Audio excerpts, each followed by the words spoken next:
What's going on, guys? Welcome to another video. What we've got here is day 2 of the week, which was done on Tuesday. We had deadlifts and more bench press. So on Monday we had a 5x5 and squats with and then we had a touch and go bench press. Then on Tuesday we have a 5x4, so 5 sets by 4 reps on deadlifts, followed by 4 sets by 5 reps on paused bench press, and then we had some 4 sets of 8 on pendlay rows.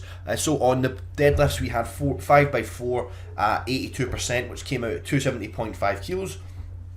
And it was a very productive day, very good day in the gym, and I was pleased with how it went. I was actually nervous going into today's session because obviously on the Monday, my whole entire training career I'd been used to doing squats and bench on a Monday, and then having Tuesday off, and then deadlifting on a Wednesday, so I'd have that rest day. Now that rest day has been taken away, so that I don't have it anymore, and that is basically going to carry over onto international competitions a little bit better, because obviously if I'm going to be deadlifting without that extra rest day, I'm going to be deadlifting probably a little bit more fatigued, and that's going to carry over onto international competitions where my whole competition might only last less than 2 hours. So it makes things maybe a little bit more repeatable and reliable going into competition.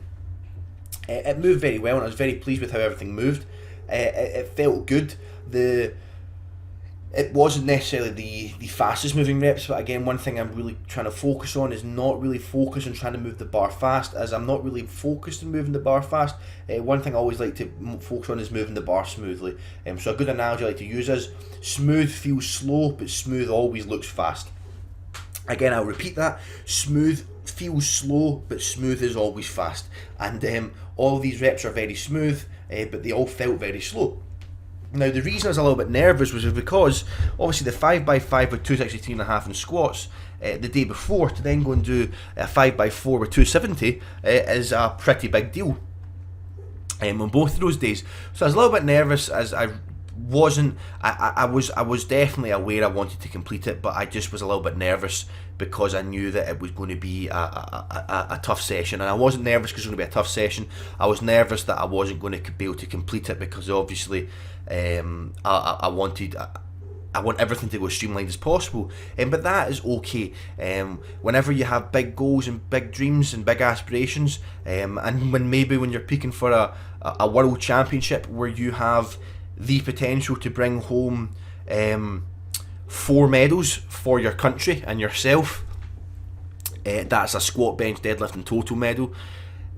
Maybe sometimes you need to have workouts that are going to make you a little bit nervous, because they need to be scary to make sure you're doing enough, and that is okay. That is okay to feel like that. It shows you're invested, and it is good, and I'm pleased I was feeling that way. Again, everything's still done very calm. Again, as each cycle goes on, I get further and further away from taking caffeine. So now I'm only having 200 milligrams of caffeine pre-workout and training days, and no caffeine and non-training days, whereas before I'd probably have like 600 to 750 milligrams of caffeine before this.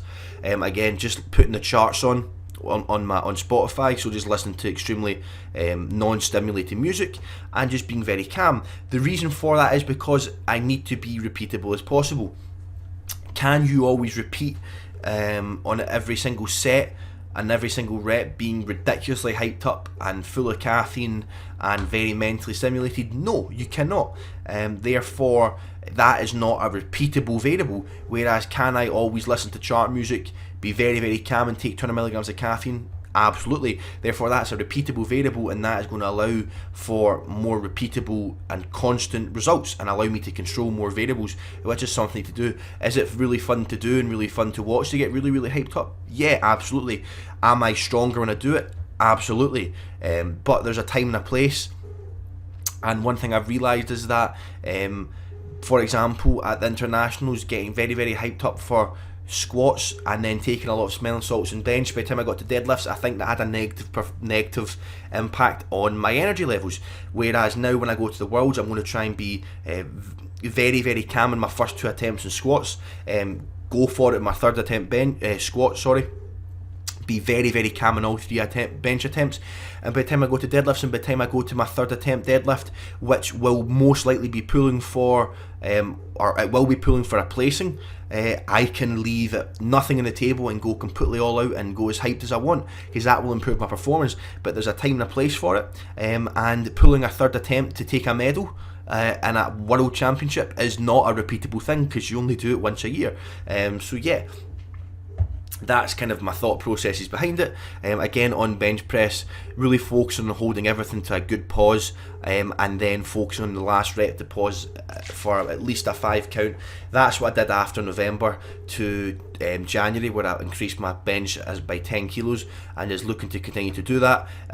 Looking to also kind of get my upper back a lot tighter and whatnot, and spend a lot more time having my upper back engaged, which I'm definitely feeling is helping. And overall, just it's been a productive week so far. Today is Wednesday as I'm voicing this over, so I have today off, and then I'm back in with squats, bench press, and bent over rows on the Thursday. So this is the end of the video, guys. If you've made to this point, I appreciate you watching, and thank you very much, and I will speak to all of you guys next time.